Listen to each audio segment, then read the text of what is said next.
Nós estamos na Aruba, é importante para nós ter tranquilidade arriba um país assim na Dushi. Esse é o motivo também, questão que também com menos boa intenção, e acaba de hora de madrugada, hope de não atrás e trali. Nós estamos junto com o ministro Dr. Andres Arthur Dowers, jalunamente trempang, para dar Aruba, boa notícia, não se mangnobo. Ministro, felizmente, detenção na quantidade, essa aqui acaba virando quase 10 detenções em solo madrugada. Sim, bom dia, me estou contente por informar a comunidade que a madrugada nós assim diferente entrada judicial, no total 4 na Praia Norte, mudança e que a polícia vai ouvir na detenção junto com o Ministério Público de 9 pessoas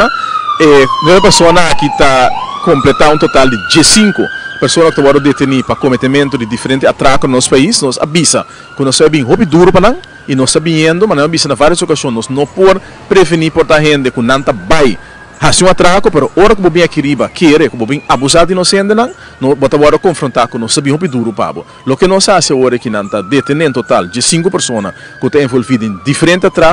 atracos. Agora solucionar o momento que nós de dia não que está seguindo vai ter mais detenção e me sabe que não somente mas informar que tem um grupo de local por um atraco, porque tem um grupo de venezuelano e que está comentando atraco no nosso país e grupo aqui agora detener, desmantelar no momento que não praticamente e tour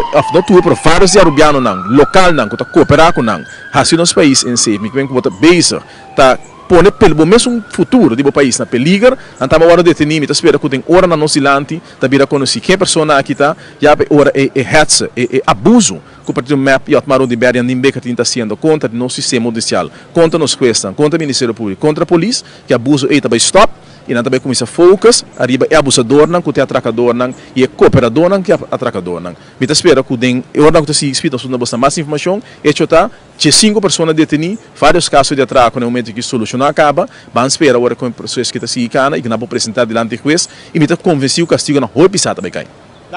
Palavra de ministro Dr. Andres Arthur Dowers com boa notícia para abrir esse man novo aqui com candidato de detenção, ação policial de hora de madrugada. Para 8 horas de Telenotícia, muito mais informação. Com o camarógrafo Cornel Chaun,